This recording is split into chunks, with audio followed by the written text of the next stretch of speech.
You're not going to go and join your squadron and settle down and have donuts in the fucking TV room and all that shit.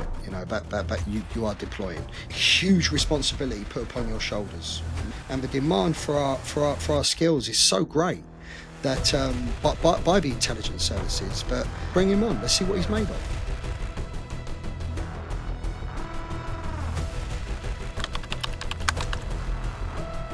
So we've got what we can speak about on life on camp as an SRR soldier, operator.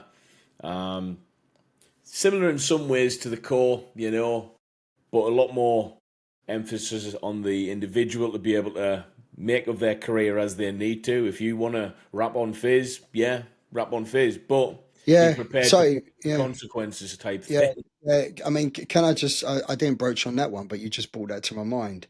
Yeah, keeping on top of fizz. I mean, that's a skill that you keep on top of as much as you do your weapons, as much as you do your personal qualifications, your technical capabilities, etc., your personal skill sets, surveillance, etc.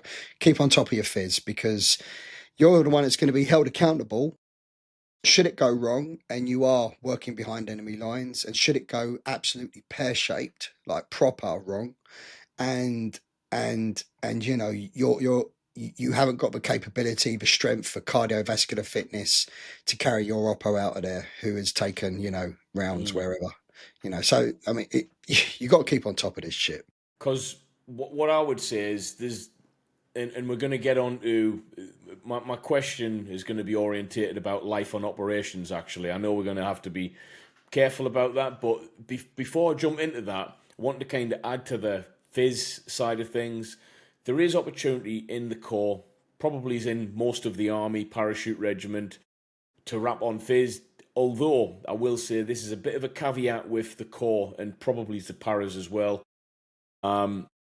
Even if you're rapping on fizz, you're still taking part every day in fizz. It's part of your schedule. Part of your wage is you're getting paid to do fizz effectively in the Corps. So even the lads who do rap, and what I mean by rap in the Marines is you're not doing anything extra, but you're still going to be doing a lot of fizz anyway. So the lads are still quite fit. Can I ask you something, Ryan, from your perspective on this? Yeah, if you're your company sergeant major, and you're sat there on your desk, and Marine fucknuts comes in and he says, "I want to be a sniper," and he wraps his tits in, especially on a fizz. What are you saying? I want to go and do selection. I want to go and do a briefing course for Paul. I'll be honest. Yeah, I think. You're some company sergeant major, you'd be like, no. But this is really good for the viewers, because a lot of them have these aspirations. They want to be SF, and they always say, how'd you get to SF? And I always say, listen, you've got to understand, you're going to be stood in front of your company sergeant major, yeah? And you're the representation. You are your company sergeant major, who's probably got friends in the MLs, who's probably got friends in the PTIs, who's got friends as snipers, recce troop. He's got friends down at Pole. And he has got to look at you, and he has got to go, I'm happy to send you down there knowing that these guys are going to know that you came from me. Well, let's explain it for what it actually is in civvy terms.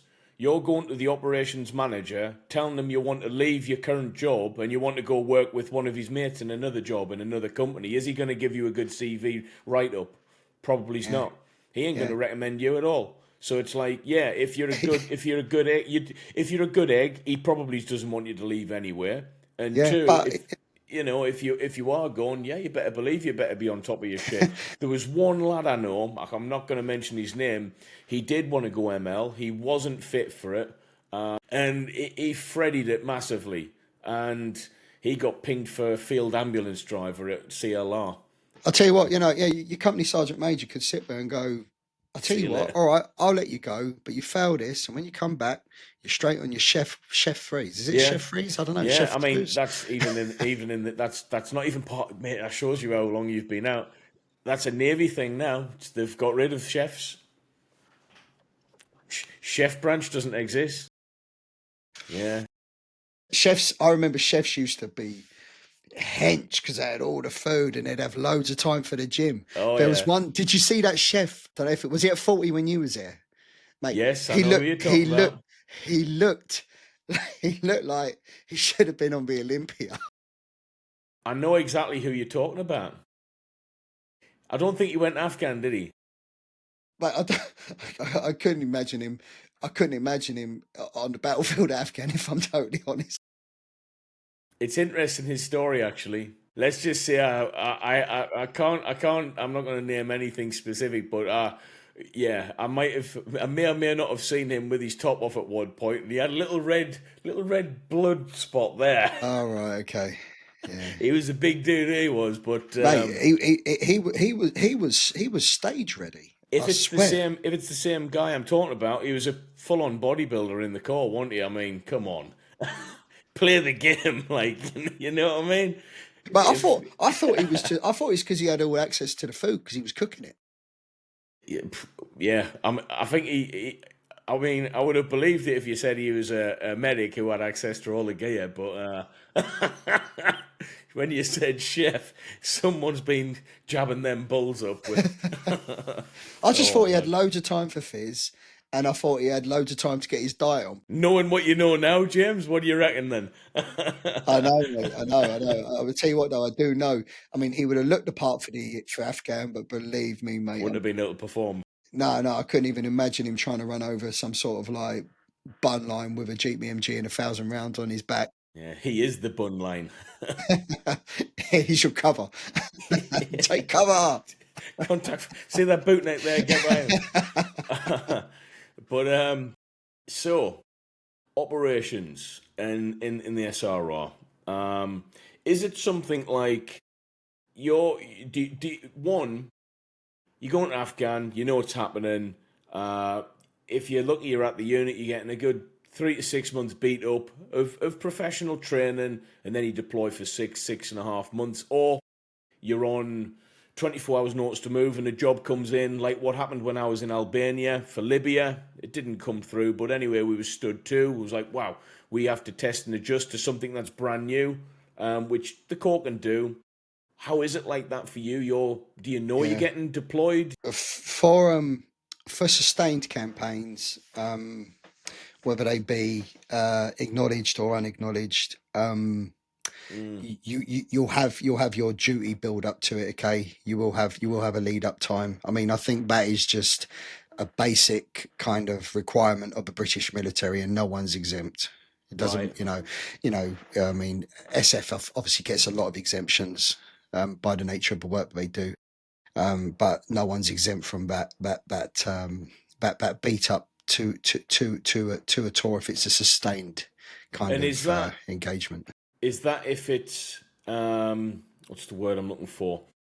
Obviously, it's just if it's something that's sustained, like what Afghanistan was. But if the situation arose where, yeah, if we could have a build up to this, ideal. But Oh yeah, there's yeah. no, but it's not happening. Listen, We need to get out there. You're just responding anyway. listen. The advantage of rehearsals is probably not recognised anywhere else as good as it is in the SRR. Okay, I mean the SRR rehearsals, rehearsals, rehearsals, practice, practice, practice. Nail this down. So if the opportunity is there to rehearse, and that's what beat up training is, isn't it? Isn't it? It's a rehearsal. Then it Why will it more so for SRR than any other part of the military from what you've seen? Why would you say? because of the consequences of it going wrong. All right. Consequence. I mean, listen. This is a very very severe consequence. Consequences of it going not. I'm not dismissing that. Okay, that's a severe consequence. I'm not saying that the consequences in the SRR are going to be any worse than losing a Marine. However, what I'm going to say is that the consequences of things going wrong in the SRR because of the sensitivities surrounding the operations that they do, because of the risks and the fallout should it go wrong. I mean, rehearsals are, if you can get your rehearsals in, it's key. I've gone on operations where there's been no rehearsals, and believe me, it's a complete. It's you don't get that warm and fuzzy Mm, feeling. That's a military term, is it? Warm and yeah. fuzzy.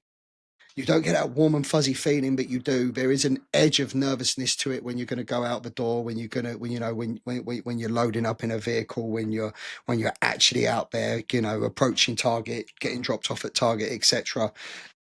but there is a nervousness when when you haven't had the chance to fully dissect it, to rehearse it, to put yourself in that position, because it's a fastball, and they happen a lot. This is why you're an SR operator. This is why you're a UKSF operator, okay? Because you are expected to be able to think on your feet rapidly, adapt to the situation around you.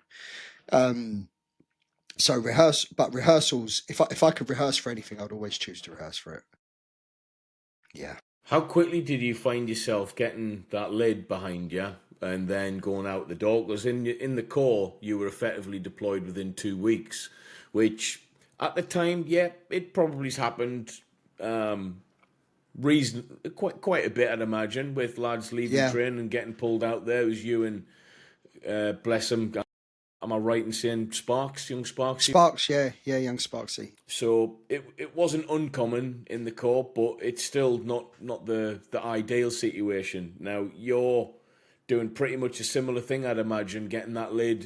Are you expecting to go to camp, regiment, and settle in type thing, get your kit Literally, issue and stuff, or I was told.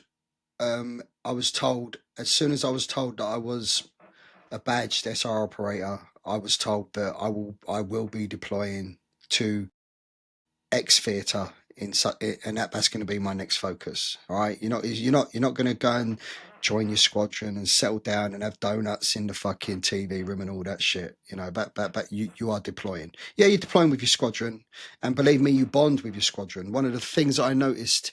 One of the biggest things that stood out to me when I was training with that squadron to go to particular theatres was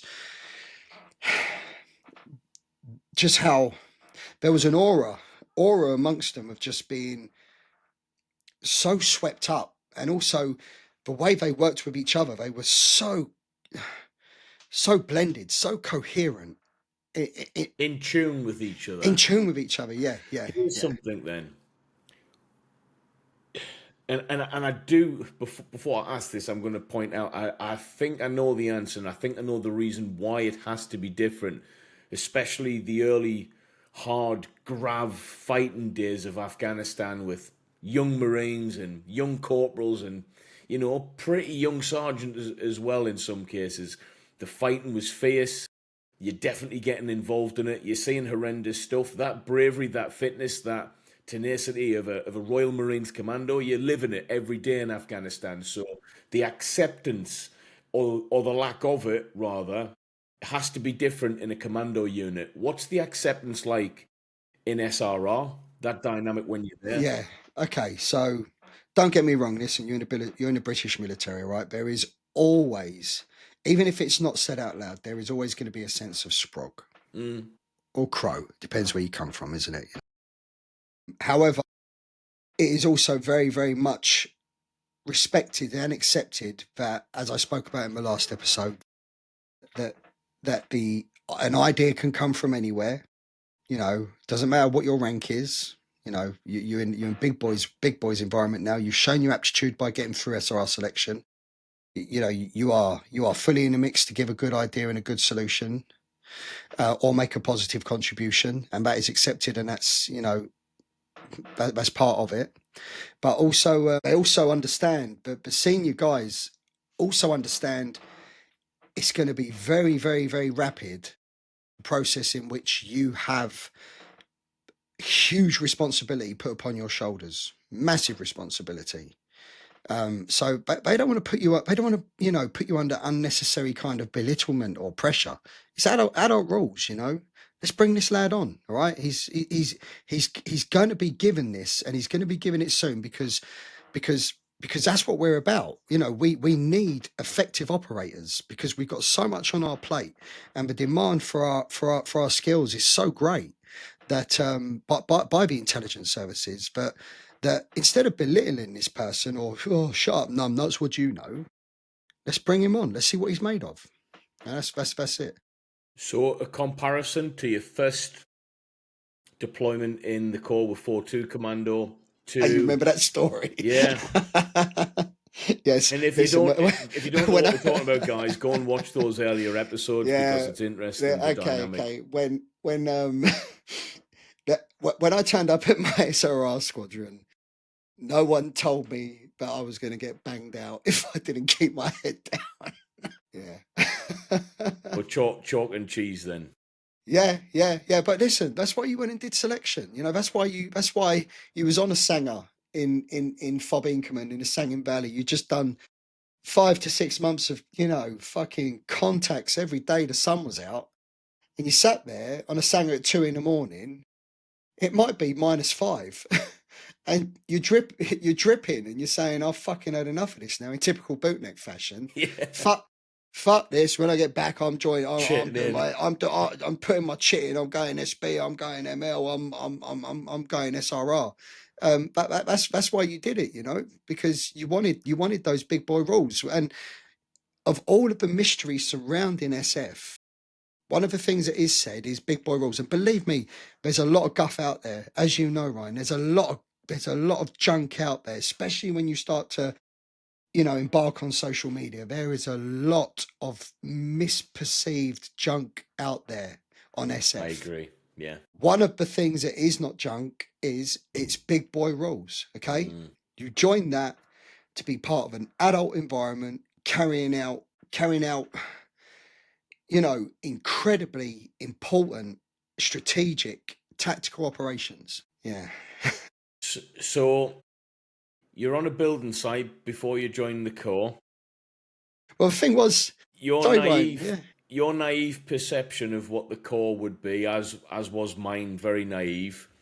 Is the SF world what the Corps should have lived up to be in your head? Is that Well, kind no, of, or was it? Ryan, go back to those beginning episodes, mate. I mean, I said why was the reason I joined the Corps? Yeah, I wanted to be a Marine. I wanted to do the hardest course, but I read that book about the Army spy. I said I want to go and do what he does. I was an electrician. I was renting a room in a friend's house. So some guy who taught me how to do plastering and a bit of kitchen fitting, etc. Some older dude. I mean, he was going through a divorce. I mean, his life was falling apart, and he had a spare room in his house. And I had no direction whatsoever, mate. I was a young electrician, young plasterer, getting drunk every Saturday, like waking up at 5 a.m. in the morning with a hangover to go to work. No direction whatsoever. Just spending my paycheck every week. And I read a book about an army spy, and he was an SRR soldier. And I was like, that sounds cool. I want to go and do that. What did he do first? He became a Marine. So, they were my first aspirations. It was to be an SRR soldier, and I went and did it. It's crazy if you like. I mean, we're all products of like manifesting good and bad things. I think most people don't realize, in truth, everything that they do feel in most scenarios is somewhat a manifestation of their thought pattern in some way. I mean, that's a deep conversation for another time, to be fair. Yeah. We could do a whole podcast on manifestation, Yeah, because we're big as on that, to be fair. bootnecks, especially bootnecks, I think a lot of bootnecks can relate to manifestation. I The think amount of so. times you're at CTC saying, "This is shit, but I'm going to get through it. I'm You going to know get what through it." I manifested? I manifested, and I think this is really sad, but I know you'll relate to this. I wanted that green beret so bad. Right, Like, but people don't understand. Like, no, I don't just want it. I want to earn the right to hold that, put it through my belt loops, that green cloth, and I wouldn't even touch it either. I wouldn't even touch a green lid until I'd got one. First Brian, time I touched a green lid was when I got my own. that feeling the night before the 30 miler, right? You're And close on, yeah. you are like, fuck, I've got 30 miles of running across Dartmoor with weight on my back between me and the green lid.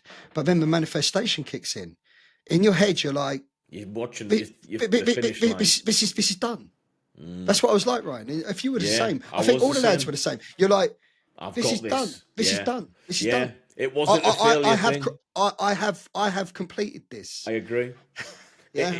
I agree. It was like that's why I think most lads say the 30 miler is not the hardest one, because it's you're like, oh, I've 8 hours, you've got it. I mean, people might look at this and not understand it at all because it's just a bit of cloth, but it's some. I don't know, man. It was a big desire, especially depending on what circumstances you came from. Most lads came from a similar young, impressionable, I want better for myself, and you make it Yeah. happen, and you've went that step further. And now you're on operations with the SRR. How does that feel? Do you know what? If My first, okay, so without saying where I was, first, my first operational experience with the SRR, okay, so I've done all my beat up training. Let me tell you this now. In my beat up training, the skill, the skills that the SRR have are so I've said this lots of times, I've described it like this. They're so weird and wonderful. They're so far out there. I mean, but I remember on my first exposure to operation, I'm literally there on my own, expected to carry out this mission. And I still, if I look back at it, I still remember sat there thinking, I still actually have no idea at all how this is meant to work, how this actually works, how I actually achieve this, because the concept of the way that they worked was, I don't have a word to describe it. I mean, is it it like it's peculiar. you're watching a movie and you're going, surely that, like we all go, that's impossible. You couldn't do that in real life. Is that kind of how it is? Like Mate, there's no it's listen. The word I would sum up the way that the SR operated, it was just outright audacity. Okay, it really was. cheeky. It was genius mixed with audacity. Yeah, genius mixed with cheeky. I mean, Like I can't, you jammy, you've done this, but you've done it like that. You've done it that way, and you've getting away with it type thing.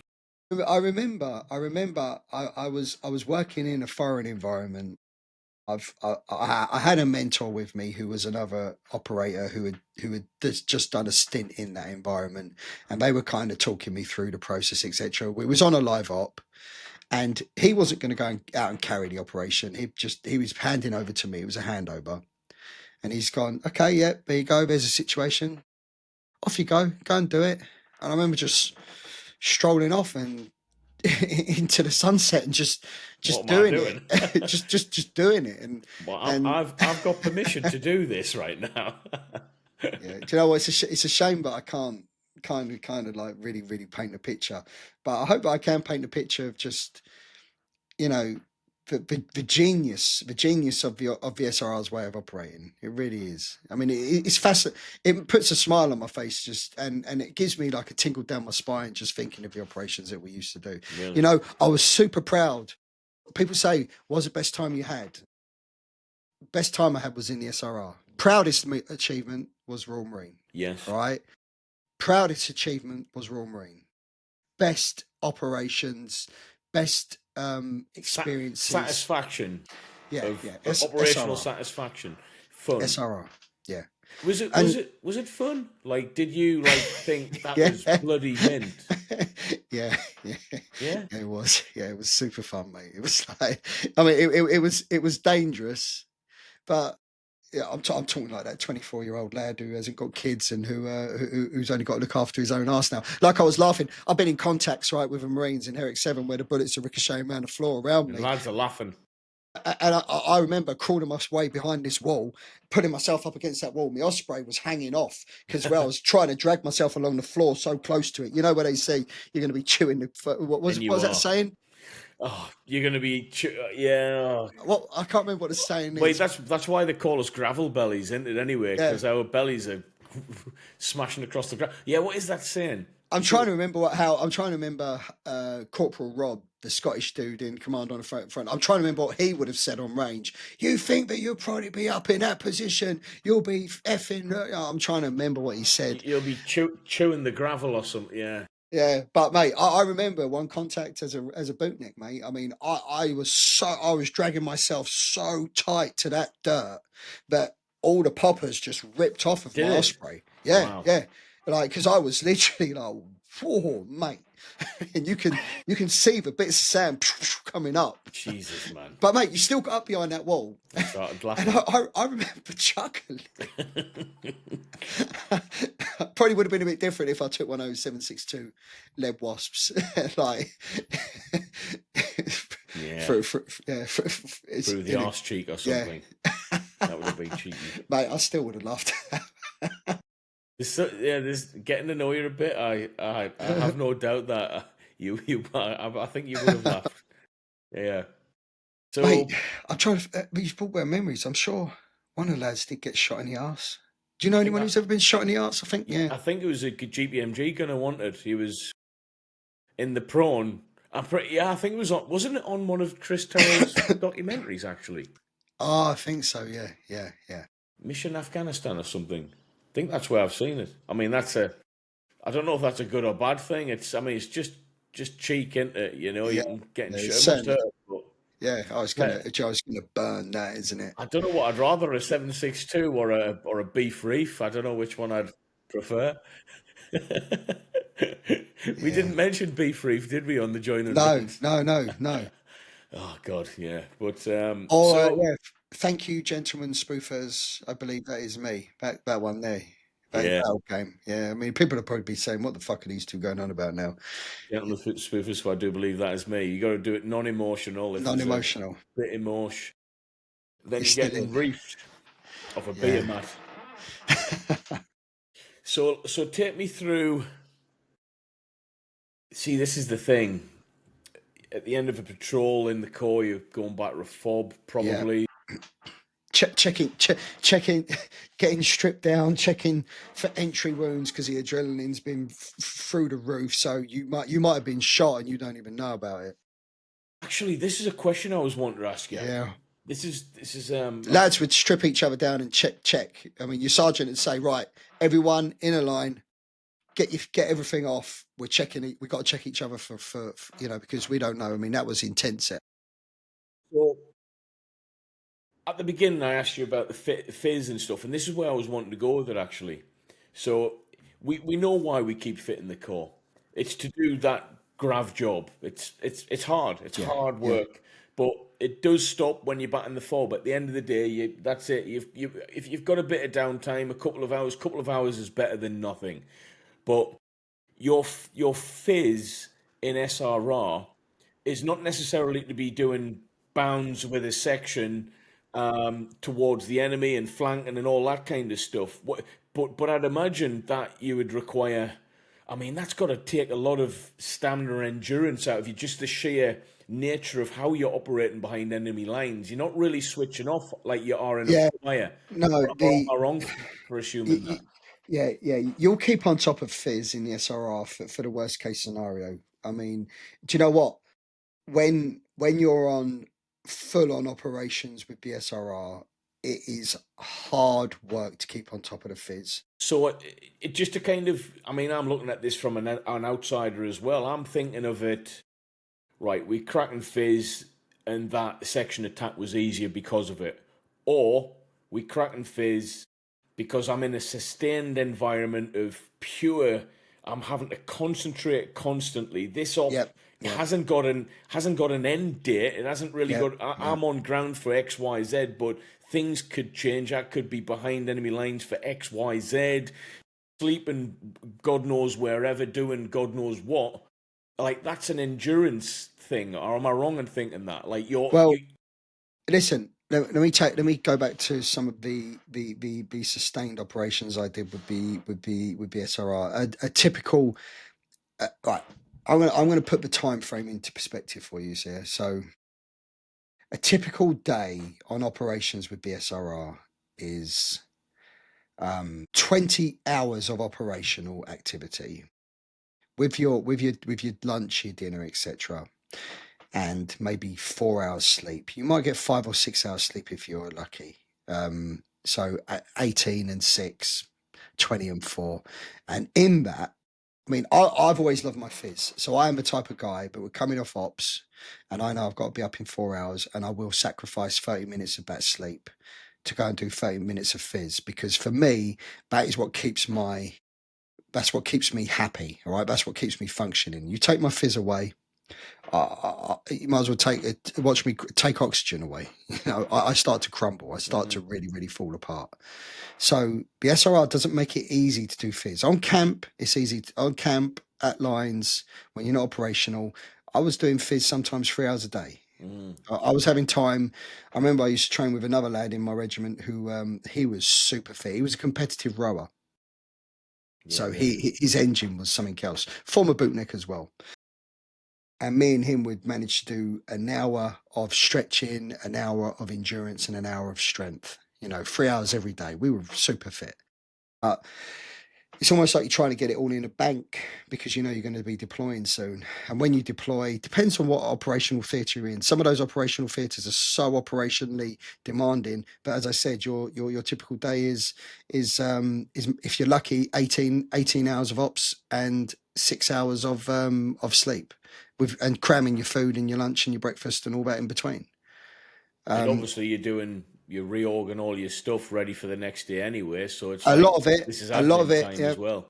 A lot of it is operational planning as well. Okay, so a lot about 18 hours is planning the op. Okay, so because you're going to be given fastballs, and some of those operational environments, the jobs would just come in thick and fast. They was unrelenting. Believe me, after doing 6, 7 months on some of those theatres, you're on the bones of your ass big time. Um, I'm just trying to think but about how this. I, I, I mean, I can see how that will mentally absolutely wear you the hell out. If you're and from what you've spoken about over the past however many episodes, physical fitness allows you to get away with a lot of these mental hardships. It allows you to get through the day easier. You require less sleep. You can recover quicker. But things do catch up, even with the fittest, mentally robust people at some point. yeah, yeah, yeah, And yeah. I mean, I'm being honest. Listening to this makes me go, "How are lads not snapping quicker?" I mean, it shows you the caliber of man. Do you know what it does? It But shows the resilience, yeah, the mental aptitude of the SRR operator. But I also say that, and I say that in a way of a lot of those lads internally, they are snapping. Okay, they really are. I mean, But a lot of them, sorry, Ryan, a lot of them, they're just operational pests. They're perverts for it. They love it. I'm living. This is my life. This is what I do. I love it. You've Yeah. you've got to be a different kind of person for that. I thought that I was a different Well, kind of person being a bootneck. I'm not that kind of person. I'm here, not listen, that. Ryan, this is a thing, as we alluded to in the selection process. I didn't go into any details, any specific criteria, any modules, but I did say that the SRR selection process, they have a weird and wonderful way of kind of weeding out from you and understanding your character to know that you are the type of person that is going to uh, thrive in essentially what is an environment that should break you. Yeah. So it's you can't cuff that. You're gonna know. And lads will probably happily go. This isn't for me. I'm a good marine. I'm a good para. I want to go back and do my job. This is not for me. This is a not lot, my.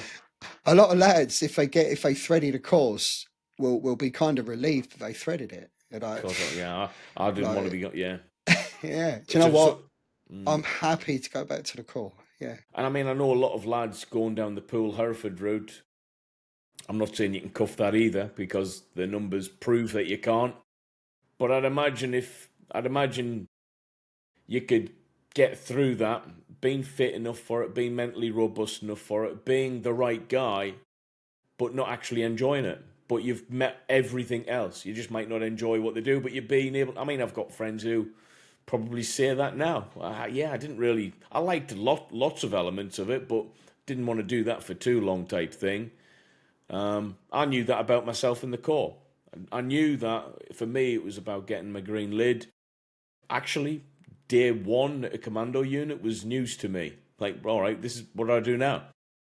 If you said to me, 32-week course, green lid, crack on after, I probably would have said, yeah, all right. It was a challenge for me. But you can't do SRR, it seems, just for the challenge. Well, no. You're not doing it for the lid. Let, Like, let me put this into perspective for you as well, Ryan. So let's say that I do course 110. So I'm a badged operator, the latter half of 2010. I had a stint where I left with SRR in 2015 to fail my civvy freeze. We've had that one, yeah. I mean, I was out of the SRR for probably 6 months, I should imagine. So if you take the end of 2010 up until my discharge in 2020, my discharge process was about a year. So let's take that to 2019. So now you've got an 8-year period. And now let's take off the time out in Civvy Street on my Civvy 3s. Really, really struggling. The hardest course I've done in my life. So let's take that down to 7.5 years. Counting the amount of tours that I did with the SRR in various theatres. Out of those 7.5 years, I would say that I was operational in one way or another for 5 to 5.5 of those out of 7.5. That is a massive operational ratio. And so leaves a gap of 2 years where I've done promotion courses. Training. I've done other various courses. I mean, I've done some training tasks in various parts of the world for other indigenous forces, indigenous security services, etc. So actual time at home, like Yes, kiss goodbye to that, mate. Time at home was just trying to grab those weekends in whilst you was on a course learning a specific skill. You know, so you're still doing stuff. don't get me wrong. You're still getting your post-operational leave. You're still getting your pothole. Some lads, But however, let me say, you might if you're on the operational rotation, you will go from one theatre, get a week's break, and then go to the next theatre. Yeah, mate, 5.5 years out of 7.5 operational, mate. I mean, if you was to actually, you I'll won't tell be you able what, to let's put remember any of that stuff. It's like that's a lot of stuff. let's put that into perspective with the UK military's harmony rules. Out of those 5.5 years of operations, those 5.5 years of operations would be, if I work out the maths properly, would take me 3 years over my 22 points. So it'd take me to somewhere around 27.5 years I've been in the military to gain those 5.5 years of operations. Yeah. And that is 5.5 years in 7.5 years. If you're lucky that they're going on, you're talking a full 30-year career's worth of stuff, aren't you? Yeah, and yeah. So for someone who's been busy. That's for harmony rules. That's like and that is for someone who's been busy, i.e., you've got an active theatre to operate in for your whole time in the military. So yeah, again, that just emphasises again, you want operations, there's a place to be. So we've got life in an SRR unit. Dare I say, a brief overview of the theme of operations in the SRR. Yeah, I'm going to think of my next question for you after this episode and ping it away. But yeah, no worries.